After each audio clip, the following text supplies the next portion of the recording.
Hello and welcome you all to let's crack it. मेरा नाम है अभिषेक। तो कंटिन्यू कर रहे हैं वर्ल्ड हिस्ट्री की सीरीज़ को। उसमें चैप्टर 4 हम पढ़ रहे थे, rise of nationalism in Europe. तो इससे पहले हम 3 चैप्टर्स कवर कर चुके हैं ऑलरेडी। नेक्सलिज्म सॉरी हिटलर का नाजिज्म हम कवर कर चुके हैं, उसके बाद फ्रेंच रिवॉल्यूशन कवर कर चुके हैं और सोशलिज्म इन यूरोप कवर कर चुके हैं। तो उनको आप ज़रूर देख लीजिएगा। एडवोकेट जनरल का पेपर जो आपको 27 मार्च को होने वाला है, उसके लिए ये वीडियोज़ बहुत ज़्यादा इंपॉर्टेंट हैं, रामबाण है। इनको ज़रूर पढ़ के जाइएगा जिससे कि आपका सिलेक्शन वहाँ पे हो जाए। और जो वहाँ पे 10 से 15 सवाल करीब बनेंगे, 10 सवाल आप अप्रॉक्स मान सकते हैं, 10 से 12 सवाल वर्ल्ड हिस्ट्री से। तो वो आप सवाल सभी सही करके आ पाएंगे अगर आप इन सभी वीडियोस को बहुत ही अच्छे से देख लेंगे। तो इनको आप लोग कई बार रिवाइज कर लीजिए, वीडियो को बार बार देख लीजिए चला के। अगर आपने नोट्स बना रखे हैं तो नोट्स को पढ़ते रहिए, नोट्स ले लिए हैं मेरे से तो नोट्स अगर उनको रिवाइज करते रहिए। लेकिन 27 मार्च तक आप रेगुलरली पढ़ते रहिए, तभी आपका सिलेक्शन हो पाएगा। लीगल मैक्सिम, लीगल ग्लॉसरी और वर्ल्ड हिस्ट्री, इनसे आप अराउंड मान सकते हैं 50 क्वेश्चंस करीब आएंगे, है ना। अगर 50 क्वेश्चंस यानी कि इट कंप्राइजेज 1/4, है ना, यानी कि 25% आपका पेपर इससे आएगा। 25% नाम में बहुत बड़ा अमाउंट होता है। तो अगर आप इसको कवर कर लेंगे बहुत अच्छे से तो आपका बहुत ही अच्छा सिलेक्शन हो जाएगा, बहुत आराम से सिलेक्शन हो जाएगा प्रीलिम्स में। बाकी सब्जेक्ट्स में मैं मान के चलता हूँ कि आपने मेहनत की होगी। चलिए स्टार्ट करते हैं। काफ़ी हम पढ़ चुके थे इसमें, इसके ऊपर भी 2-3 वीडियो आ चुकी हैं। वर्ल्ड हिस्ट्री चैप्टर 4 के ऊपर भी 2-3 वीडियो आ चुकी है, तो आप उनको भी देख लीजिएगा। उसके बाद इस वीडियो को देखिएगा, सीक्वेंस में आप देखते रहिएगा। पहले नंबर से वर्ल्ड हिस्ट्री की पहले नंबर से 18 वीडियो आ चुकी हैं अब तक, सभी को देखते रहिएगा, आपकी पूरी वर्ल्ड हिस्ट्री तैयार हो जाएगी। स्टार्ट करने से पहले बताना चाहूँगा गाइस कि अगर आपने लेट्स क्रैक इट का यूट्यूब चैनल सब्सक्राइब नहीं किया है तो उसको जरूर सब्सक्राइब कर लीजिएगा। और लेट्स क्रैक इट का फ्री टेलीग्राम चैनल भी है, उसको भी सब्सक्राइब कर लेना। उस चैनल का लिंक इस वीडियो के डिस्क्रिप्शन में है, उसको ज्वाइन करना बहुत ज़रूरी है। उसमें सारे अपडेट्स आते रहते हैं, करंट अफेयर्स की इन्फॉर्मेशन है, क्विजेज़ है, वो सब चीज़ वहीं पे पोस्ट होती है। सारी इन्फॉर्मेशन जो आपको प्रोवाइड करनी है सब वहीं पे आती हैं, तो उसको ज्वाइन करना बहुत ज़रूरी है, उसको जरूर ज्वाइन कर लेना। और एडवोकेट जनरल के लिए टेस्ट सीरीज चल रही है, तो जो स्टूडेंट्स उनको लग रहा है कि उनको 27 मार्च को पेपर के लिए वो सीरियस एस्पिरेंट हैं, तो मैं उनको सजेस्ट करूंगा कि अब आपके पास बहुत अच्छा समय है, आज 1 फरवरी है, तो आप टेस्ट सीरीज ज्वाइन कर सकते हैं। और इस टाइम पे आपके पास एक तरह से आप मान सकते हैं कि 2 महीने हैं। इस टाइम पे अगर आप टेस्ट सीरीज ज्वाइन करते हैं तो आपको उस टेस्ट सीरीज को बहुत ज़्यादा फायदा मिलेगा। आप उन टेस्ट को बार बार रिवाइज कीजिएगा, जिससे कि उससे कई सारे सवाल आपके सीधे एग्जाम में मिलेंगे आपको, और आपको बहुत ज़्यादा फायदा होगा। तो आप टेस्ट सीरीज से अपनी परफॉर्मेंस एक बार चेक कर सकते हैं कि आप अभी कितने पानी में हैं, टू बी वेरी फ्रैंक। चलिए स्टार्ट करते हैं। काफ़ी हम पढ़ चुके थे इसमें, आज देखते हैं आज हमें कहाँ से पढ़ना है। आज हमको पढ़ना है जर्मन स्पीकिंग रीजन से। तो जर्मनी को आज हमें यूनाइट करना है कि जर्मनी अब तक एक यूनाइट देश, जैसा आज हम जर्मनी जिसको बोलते हैं, ऐसा नहीं था 1800s में। उस टाइम पे वो जर्मनी एक सिंगल कंट्री नहीं था। तो अगर उसे हमें एक सिंगल कंट्री बनाना है तो उसको उसकी यूनिटी देखते हैं कैसे बनती है। इंग्लिश हिंदी दोनों में लिखा हुआ है, तो आप जिस भी लैंग्वेज में आप पढ़ लीजिए, उसमें कोई प्रॉब्लम नहीं है। तो नेपोलियन की बात करते हैं, क्योंकि नेपोलियन ही सब जगह पे, फ्रांस के बाद जब फ्रांस का मोनार्क बन गया, वो कॉन्स्टिट्यूशनल मोनार्क बन गया एक तरीके से, तो उसके बाद उसने जो है अपने एक्सपीडिशन शुरू करे आसपास के देशों में, और सभी एम्पायर्स को ख़त्म करके अपने एम्पायर का विस्तार करना चाह रहा था वो। तो Napoleon administrative measures had created out of countless small principalities a confederation of 39 states. क्या हुआ कि जो नेपोलियन था वो सब जगह पे अपने नेपोलियनिक कोड लगा रहा था, तो उससे क्या हो रहा था कि लोगों के अंदर एक यूनिटी आ रही थी। जैसे उसने एक सिंगल करेंसी का कॉन्सेप्ट लेके आया, वेट्स एंड मेजर्स का कॉन्सेप्ट लेके आया, यानी कि जो अलग अलग वेट्स या मेजर्स, जो अलग अलग वजन अलग अलग जगहों पे होते हैं, उसको उसने सिंगल कर दिया। तो जर्मनी में बहुत ज़्यादा प्रिंसिपैलिटीज़ थी, बहुत ज़्यादा छोटे छोटे शहर थे जो अपने आप में अलग अलग, एक तरह से आप किंगडम कह सकते हो, छोटे छोटे प्रिंसली स्टेट बने हुए थे। तो उनको सबके यूनाइट करके 39 स्टेट्स बना दिए, कॉन्फेडरेशन बना दिया। किसका? 39 स्टेट्स का। पूछा जा सकता है आपसे कि जर्मनी को जो कॉन्फेडरेशन बनाया गया, कितने स्टेट्स का बनाया गया, कितने राज्यों का? 39 का। Each of these possess its own currency, सबकी अपनी अलग अलग करेंसी थी, वेट्स थे, मेजर्स थे। तो आप देख सकते हैं एक जर्मनी देश के अंदर, एक जर्मनी उस टाइम पे हालांकि देश नहीं था, 39 स्टेट्स हुआ करते थे, सबकी अपनी अलग अलग करेंसी है, सबके अपने अलग अलग वेट्स एंड मेजर्स हैं। तो अगर आप एक शहर से दूसरे शहर जा रहे हैं जर्मनी के अंदर ही, तो सब चीज़ चेंज हो जाएंगी, करेंसी भी चेंज हो जाएगी, जो चीज़ों को नापने का जो तरीका है वो भी चेंज हो जाएगा।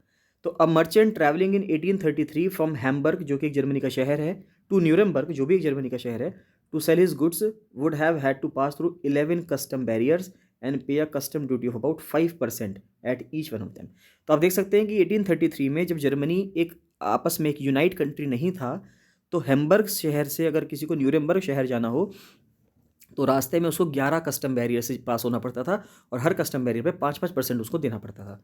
Duties were often levied according to the weights और measurement of the goods. Simple सी बात है, जो भी ड्यूटी आप दोगे, जो भी आप टैक्स दोगे, वो उस हिसाब से दोगे जितना आपके सामान का वजन है। लेकिन वेट एंड मेजर में भी डिफरेंस है, क्योंकि एक शहर का जो वेट एंड मेजर का सिस्टम है वो अलग था, दूसरे में मान लेते हैं एक मान लेते हैं हैम्बर्ग है, हैम्बर्ग में 1 किलो के अंदर 1000 ग्राम होते हैं, हो सकता है न्यूरेमबर्ग में 1 किलो में 500 ही ग्राम होते हों। तो अलग-अलग शहरों में अलग-अलग वेट्स एंड मेजर का सिस्टम था। As each region had its own system of weights and measures, this involve time consuming calculation. Simple सी बात है, सबके अपने अलग अलग वेट्स एंड मेजर्स हैं, तो एक टाइम कंज्यूमिंग कैलकुलेशन थी और बहुत ज़्यादा समय लगता था एक शहर से दूसरे शहर में, एक ही देश के अंदर चीज़ों को जाने के लिए। The measure of cloth was the L, है ना, एल था, ELLE। इसमें एक कपड़े की मेजरमेंट किया करते थे, जैसे हम लोग मेजरमेंट करते हैं मीटर में, सेंटीमीटर्स में, वहाँ पे मेजरमेंट हुआ करती थी एलए में। Which in each region stood for a different end, और एलए की जो लेंथ थी सब जगह पे अलग अलग थी। मान लेते हैं कि फॉर एग्जांपल इंडिया में अगर बात करूँ तो उत्तराखंड में अगर 1 मीटर 100 सेंटीमीटर का है, हो सकता है कि अगर आप यूपी में जाएंगे तो 1 मीटर 80 सेंटीमीटर का हो जाए। ठीक है, उसके बाद आप छत्तीसगढ़ में चले गए तो 1 मीटर 120 सेंटीमीटर का हो जाए। तो इस तरह से आप कंसिडर कर सकते हैं, मान सकते हैं कि वहाँ पे ऐसे होता था कि एक एलए की लेंथ जो है अलग अलग जगहों पर अलग अलग हुआ करती थी। An ell of textile material, यानी कि कपड़े की जो लंबाई थी, अगर आपने कोई फ्रैंकफर्ट में खरीदा, जर्मनी का एक शहर है, तो वहाँ पे वो एक एलए 54.7 सेंटीमीटर का हुआ करता था। मेंस में वो 55.1 सेंटीमीटर का हुआ करता था। न्यूरेमबर्ग में वो 65.6 का, और फ्रीबर्ग में 53.5 का। यानी कि अलग अलग शहरों में एक एलई की लेंथ अलग अलग थी। तो आप खुद समझ सकते हैं कि अगर अलग अलग कस्टम बैरियर से वो कपड़ा होके पास होके जाएगा तो वहाँ पे कितनी ज़्यादा टिपिकल कैलकुलेशन हो जाएगी उसके ऊपर कस्टम ड्यूटी लगाने की, और कितनी मल्टीप्लिसिटी हो गई मेहनत की, है ना, यानी कि वेस्टेज हो गई वहाँ पे, जो समय है, समय और मेहनत दोनों की वेस्टेज हो रही है। Such conditions were viewed as obstacle. Simple सी बात है, ऑब्स्टिकल्स तो है ही, ये रुकावट ही है आपके ट्रेड करने में, व्यापार करने में ऑब्स्टिकल्स हैं to economic exchange and growth by the new commercial class. तो जो नई कमर्शियल क्लास थी, जो नए बिजनेसमैन आ रहे थे, मिडिल क्लास लोग आ रहे थे पढ़े लिखे, उनको तो ये बहुत ज़्यादा बैरियर लगता था। उनको लगता था कि ये अलग अलग क्यों है, एक ही सिस्टम होना चाहिए। Who argued for the creation of a unified economic territory. सबने ये कहा कि एक यूनिफाइड, एक एकत्रित, आप कह सकते हो एक यूनिफाइड इकोनॉमिक टेरिटरी होनी चाहिए, एकीकृत होनी चाहिए, allowing the unhindered movement of goods, people and capital, जैसे भारत में होता है। हम अनहिंडर्ड मूवमेंट कर सकते हैं सामान का, लोगों का और पैसे का, सबका। पूरे भारत में रुपी ही चलता है। ऐसा नहीं है कि इंडिया में, उत्तराखंड में अगर रुपी चल रहा है तो यूपी में रुपी की जगह कुछ और चल रहा है, ऐसा तो नहीं है, है ना। 1 रुपये की वैल्यू अगर 100 पैसे उत्तराखंड में है तो 1 रुपये की वैल्यू जहाँ भी आप जाएंगे पूरे भारत में, सब जगह पे 100 पैसे ही उसकी वैल्यू होगी, अलग नहीं होगी। और सभी नोट जो हैं, जो उत्तराखंड में वैलिड होंगे, सभी नोट सभी राज्यों में वैलिड हैं। ऐसा नहीं है कि नॉर्थ ईस्ट में आप गए तो वो कहने लगे कि हम तो भाई पीले महात्मा गांधी नहीं लेंगे, हरे महात्मा गांधी नहीं लेंगे, मतलब कि जो 500 का नोट है, जो भी नोट है, हरा नोट, जैसे अगर आप ग्रीन देखेंगे, ऑलिव ग्रीन टाइप का कलर है उसका 500 नोट का, तो हम वो वाले महात्मा गांधी नहीं लेंगे, तो ऐसा नहीं हो सकता। आगे आता है, इन 1834 अ कस्टम यूनियन और Zollverein was formed at the initiative of Prussia and joined by most of the German states. तो एक जोल्वेरीन बनाया गया, और वहाँ पे जो है 1834 में, वहाँ पे कई प्रशिया के इनिशिएटिव पे, और जर्मन स्टेट्स ने, कई सारे जो 39 जो जर्मन स्टेट्स थे उन्होंने उसको ज्वाइन कर लिया। The union abolish tariff barriers. तो जो यूनियन थी, ये जोल्वेरीन जो यूनियन थी, इसने कई सारे जो टैरिफ बैरियर्स थे उनको एबॉलिश कर दिया, उनको ख़त्म कर दिया। And reduce the number of currencies from over 30 to 2। यानी कि उस टाइम पे 30 से अलग अलग ज़्यादा करेंसीज वहाँ पे चलती थी, यानी 30 करेंसीज से अलग अलग थी ज़्यादा, और उन 30 करेंसीज को कम करके 2 करेंसी पे लिया है ना। The creation of a network of railways, railway का नेटवर्क जर्मनी में सेटअप होने लगा। Further stimulated mobility, harnessing economic interest to national unification. यानी कि एक राष्ट्रीय यूनिफिकेशन के लिए जो रेलवे था वो बहुत ज़्यादा हेल्प करता था। देखिए सिंपल सी बात है, अगर आप रेलवे वहाँ पे 1834 में आ रहा था, भारत में भी 1854 में, अगर आपको ध्यान हो तो 1854 में सबसे पहली बार ट्रेन चली भारत में, उत्तराखंड में चली थी, रुड़की टू पिरानकलियर, जो सबसे पहली ट्रेन चली थी। हालांकि लोगों को लगता है सबसे पहली ट्रेन मुंबई टू थाने चली थी, लेकिन ऐसा नहीं है। रुड़की टू पिरानकलियर जब अपर गैंजेस कैनाल बन रही थी, अपर गंगा कैनाल बन रही थी, उस टाइम पे मिट्टी को ढोने के लिए, क्योंकि जो वहाँ पे जो कैनाल बनी हुई है वो आप कह सकते हो कि फिल करके, मिट्टी को फिल करके बनाई गई है रुड़की में। तो अगर आप कभी जाएँ रुड़की तो वहाँ पे आप देख सकते हैं। तो उस कैनाल पे की मिट्टी को ढोने के लिए यहाँ पे एक जो आप कह सकते हो ट्रेन चलाई गई थी सबसे पहले। तो सबसे पहले यहाँ पे चलाई गई थी 1853-54 में। तो इंडिया में 1854 में ट्रेन चली, और यहाँ पे 1834 में, यानी 20 साल पहले करीब आप मान सकते हैं। तो आप ये देख सकते हैं कि जब इंडिया में ट्रेन चली तो इंडिया में भी एक यूनिफिकेशन आया, क्योंकि सभी लोग, सभी लीडर्स जो उस टाइम पे पॉलिटिकल लीडर्स थे, जो भी इंडिया को फ्रीडम, जो इंडिया की फ्रीडम के मूवमेंट में लगे हुए थे, वे लोग ट्रैवल कर सकते थे। हालांकि ब्रिटिशर्स ने उसको अपने लिए बनवाया था, लेकिन उसका फ़ायदा इंडियंस को भी मिला, क्योंकि इंडियंस जो थे एक जगह से दूसरी जगह ट्रैवल कर सकते थे, और जो मैसेज था, जो पॉलिटिकल मैसेज था उनको देना था, वो ट्रैवल करके दूसरे तक ट्रांसमिट कर सकते थे, बता सकते थे।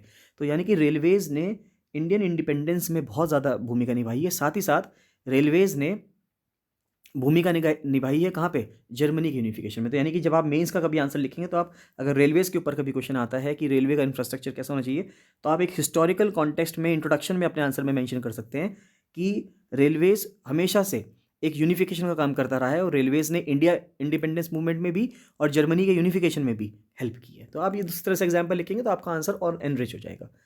A wave of economic nationalism strengthen the wider nationalist sentiments growing at the time. यानी कि इकोनॉमिक नेशनलिज्म का स्ट्रेंथन हुआ, यानी कि इकोनॉमिक नेशनलिज्म क्या मतलब, वो आर्थिक रूप में अगर हम राष्ट्रवाद कहें तो वो मजबूत हुआ, और जो नेशनलिस्ट सेंटिमेंट्स थे, यानी कि जो राष्ट्रवादी सेंटिमेंट्स थे, लोगों की जो भावनाएं थी, वो भी बहुत ज़्यादा ग्रो हुई इस टाइम पे।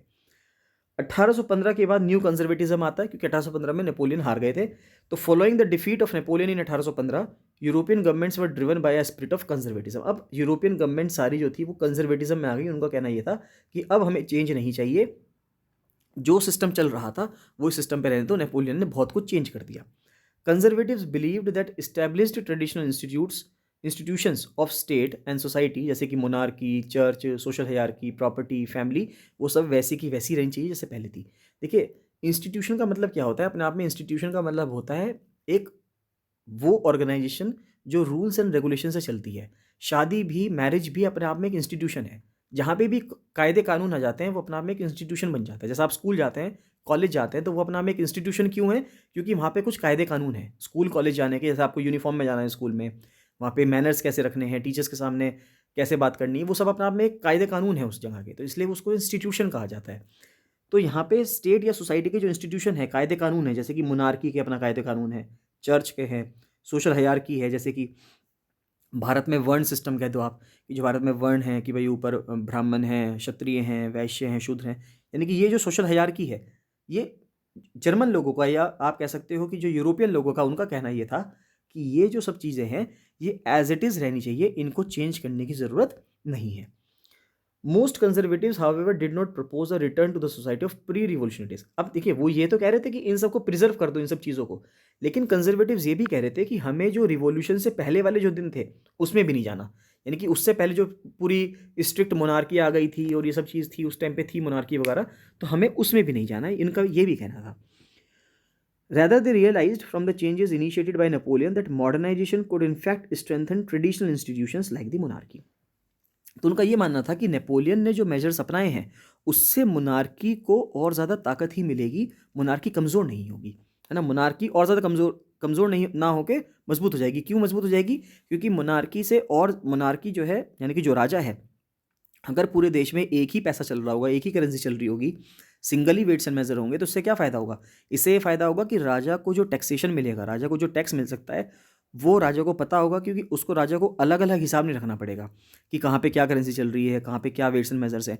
उसको पता है कि पूरे देश में एक ही करेंसी चलती है, पूरे देश में एक ही वेट्स एंड मेजर्स हैं, तो वो बहुत ईजीली वहाँ पे कितना टैक्स कलेक्शन हो सकता है, राजा को सब पता चलता रहेगा। यानी कि राजा का जो, मोनार्की का जो सिस्टम है वो और ज़्यादा मजबूत होगा।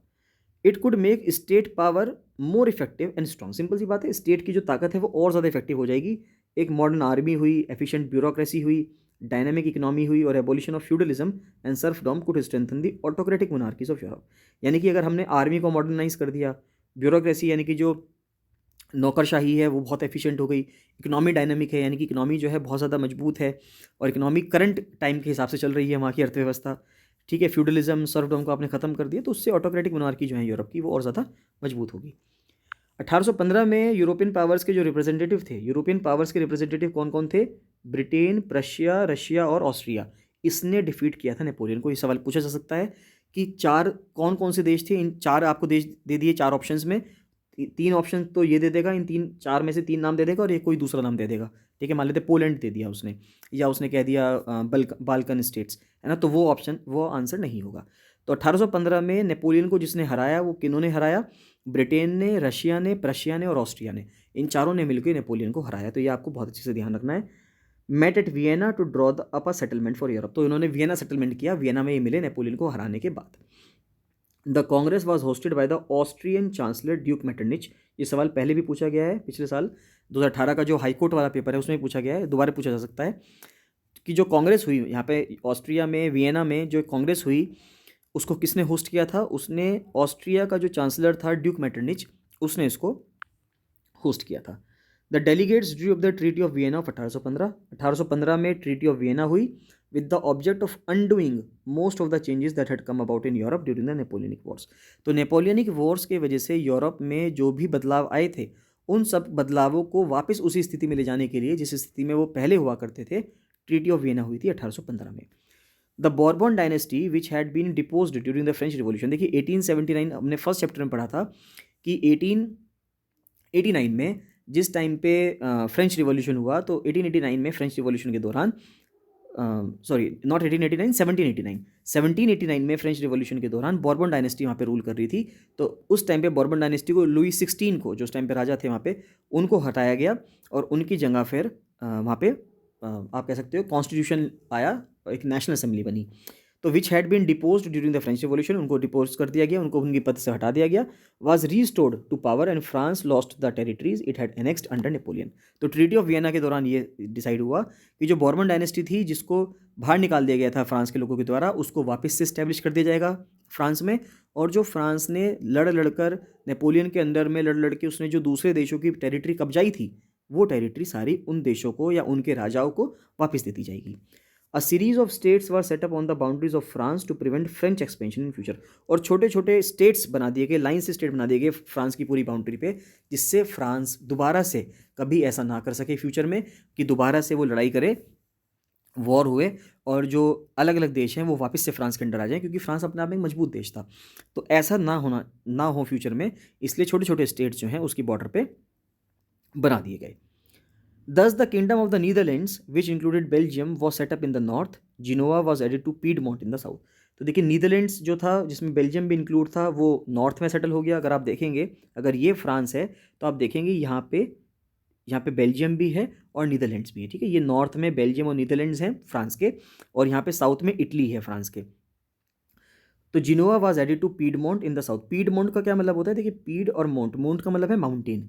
मतलब यहाँ पे एक माउंटेन है, यहाँ पे एक माउंटेन है, इन दोनों माउंटेन के बीच में जो ज़मीन होती है इसको पीडमोंट कहा जाता है, ठीक है। दो माउंटेन्स के बीच में जो जगह होती है इसको पीडमोंट प्लेट्यू भी कहते हैं, ठीक है। ये ज्योग्राफी का टर्म है।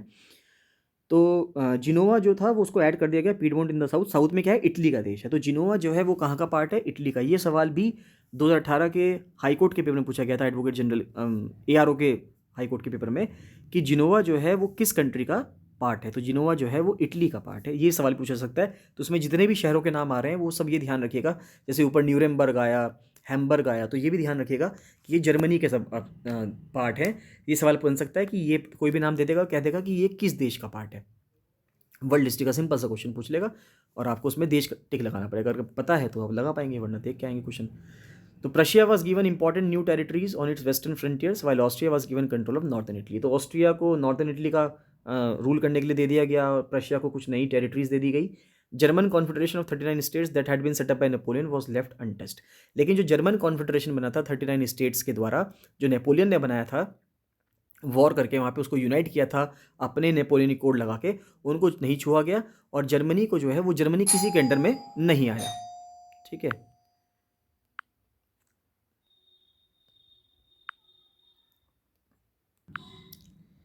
In the east Russia was given part of Poland. तो पोलैंड का जो कुछ हिस्सा था वो रशिया को दे दिया गया। Prussia was given a portion of Saxony. तो सैक्सनी जो पार्ट था उसकी जो जिम्मेदारी थी वो किसको दे दी गई? प्रशिया को दे दी गई। The main intention was to restore the monarchy. Main intention ये थी ट्रीटी ऑफ वियना की जो 1815 में हुई थी नेपोलियन को हराने के बाद, कि हमें मोनार्की को रिस्टोर कर देना है जो नेपोलियन ने ओवरथ्रोन करी थी। यानी जहाँ जहाँ से मोनार्की नेपोलियन ने हटा के अपने लोगों को बिठाया था, अपने जो उसके जो घर के लोग थे उसको जो उसने गवर्नर बनाए थे वहाँ पे, उन सबको हटा के हमें वहाँ की जो मोनार्की थी, ओरिजिनल मोनार्की थी, ओरिजिनल जो वहाँ पे राजा वगैरह थे उनको वापस से सेटअप करना है। And create a new conservative order in Europe. और यूरोप के अंदर एक नया ऑर्डर वापस से स्टैब्लिश करना है। कंजर्वेटिव रिजीम्स सेटअप इन 1815 वर ऑटोक्रेटिक। तो 1815 में जो कंजर्वेटिव रिजीम थी वो ऑटोक्रेटिक थी, यानी कि एक ही पर्सन जो चाहेगा वही होगा। They did not tolerate criticism, simple सी बात है, कोई भी पसंद नहीं करता, तो अगर उनका कोई क्रिटिसिज्म करता है तो वो कोई भी टॉलरेट नहीं करता था।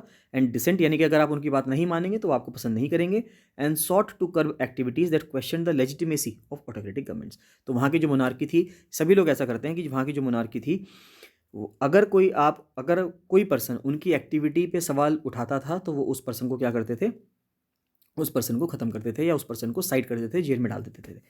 Most of them imposed censorship laws, press पे सेंसरशिप लॉज लगा दिए गए थे कि आप कोई भी चीज़ जो छापेंगे वो सरकार के खिलाफ नहीं छाप सकते और सरकार को दिखाने के बाद आप छापेंगे। सरकार का मतलब हो गया यहाँ पे जो राजा है। To control what was said in newspapers, कि क्या कहा जा रहा है न्यूज़पेपर्स के द्वारा, किताबों के द्वारा, प्लेस के द्वारा, सॉन्ग्स के द्वारा, हर चीज़ में, सब चीज़ में सेंसरशिप लगा दी गई। Which reflected the ideas of liberty and freedom associated with the French revolution. French revolution की वजह से लिबर्टी और फ्रीडम, लिबर्टी का मतलब होता है कि आप कितने लिबरल हैं, उदारवादी हैं, और फ्रीडम है यानी कि स्वतंत्र हैं। तो ये जो आज़ादी की चीज़ें थी, ये सेंसरशिप लॉ लगा के ख़त्म कर दी गई, यानी कि राजा के खिलाफ कुछ भी बोला लिखा पढ़ा नहीं जा सकता था। The memory of the French revolution none the less continue to inspire liberals. लेकिन राजा तो अपनी तरफ से ये कर रहा था, लेकिन जो फ्रेंच रिवॉल्यूशन की वजह से जो लोगों को आज़ादी का एहसास हुआ था वो लोग नहीं भूल सकते थे, और लोगों के अंदर अभी भी फ्रेंच रिवॉल्यूशन की जो भावना थी वो चल रही थी, और उसी से उनको इंस्पिरेशन मिल रही थी।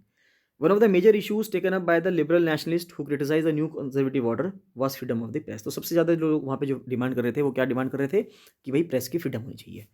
तो रिवॉल्यूशनरीज़ की अगर हम बात करें, 1815 के बाद जो साल थे, 1815 तक तो नेपोलियन ने जो करना था कर लिया।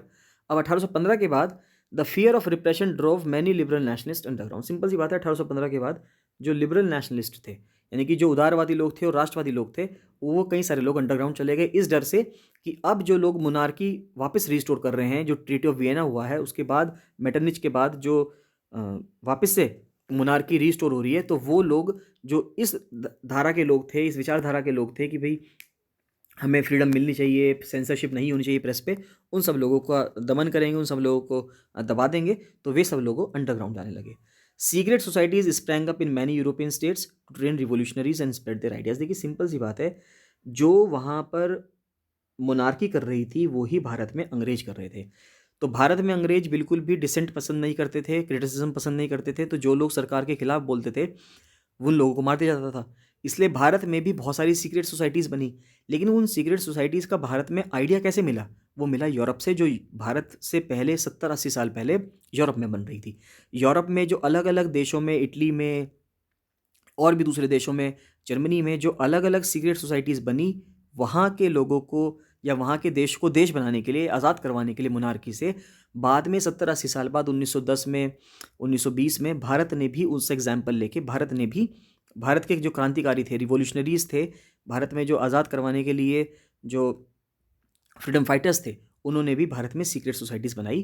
कुछ सीक्रेट सोसाइटीज़ के नाम जैसे अभिनव भारत सोसाइटी बनाई गई है ना, गदर पार्टी बनाई गई। तो ये सीक्रेट सोसाइटीज़ या ये जो पार्टीज़ थी, ये भारत में बनाई गई।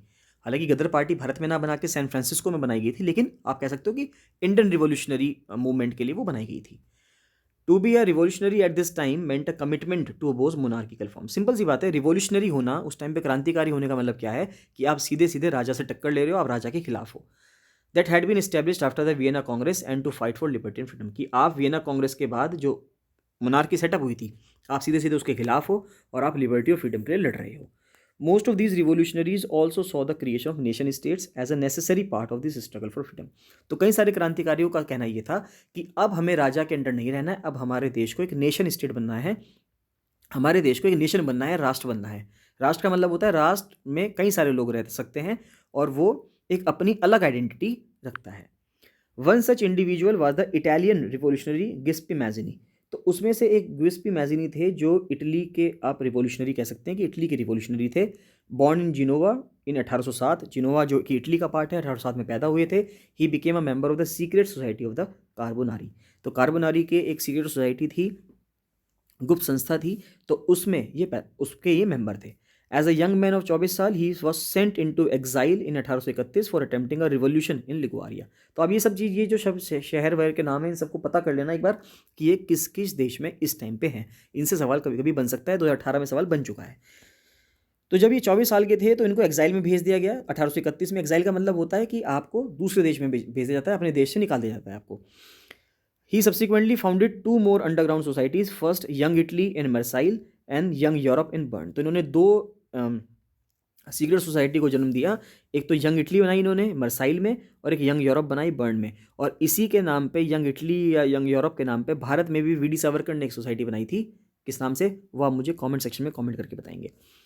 Whose members were like minded young man from Poland, France, Italy, German state. जिसमें जो मेंबर्स थे वो पोलैंड से थे, फ्रांस से थे, इटली से थे, जर्मन से थे।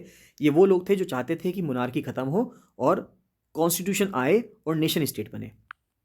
Mazzini believe that God had intended nations to be the natural units of mankind. Simple सी बात है, मैजिनी का ये कहना था कि भगवान ने ये सोचा है, भगवान ने ये माना है कि जो राष्ट्र हैं, जो देश हैं, वो नेचुरल यूनिट्स हैं इंसानियत के, मैनकाइंड के।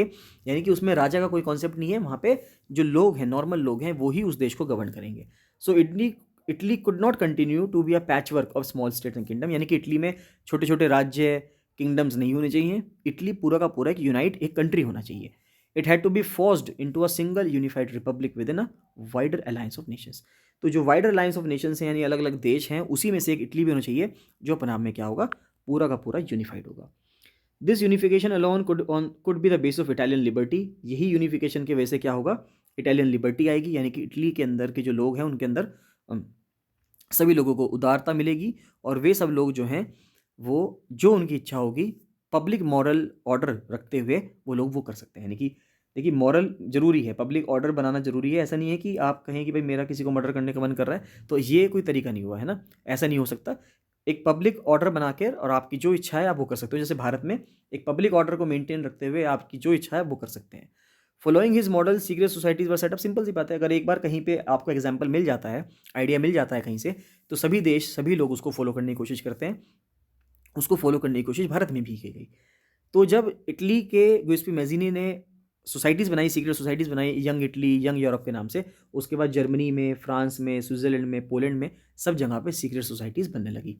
मैजिनीज relentless opposition to monarchy and his vision of democratic republics frightened the conservative. Simple सी बात है, मैजिनी के जो थॉट्स थे राजशाही को लेके, और जो डेमोक्रेटिक प्रिंसिपल्स वो चाहते थे कि भाई जो लोकतांत्रिक रिपब्लिक बनने चाहिए, उससे कंजर्वेटिव जो थे, जो रूढ़िवादी लोग थे, जो चाहते थे कि नहीं भाई मोनार्की ही रहे, अब चेंज ना हो, उन लोगों को उससे खतरा था।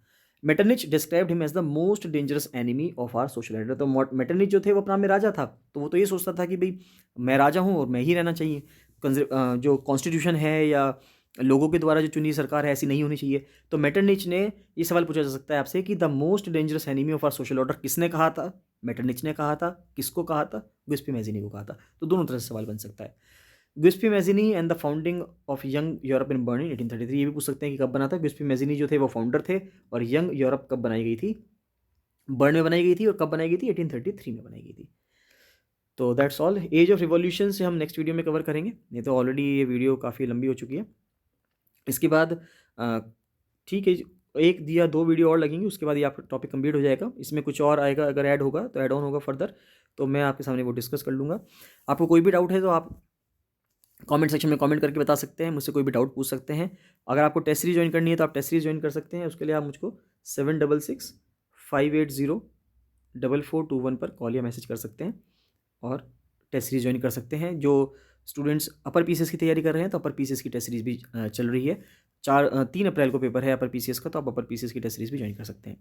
सो मिलते हैं नेक्स्ट वीडियो में। So thank you and bye bye.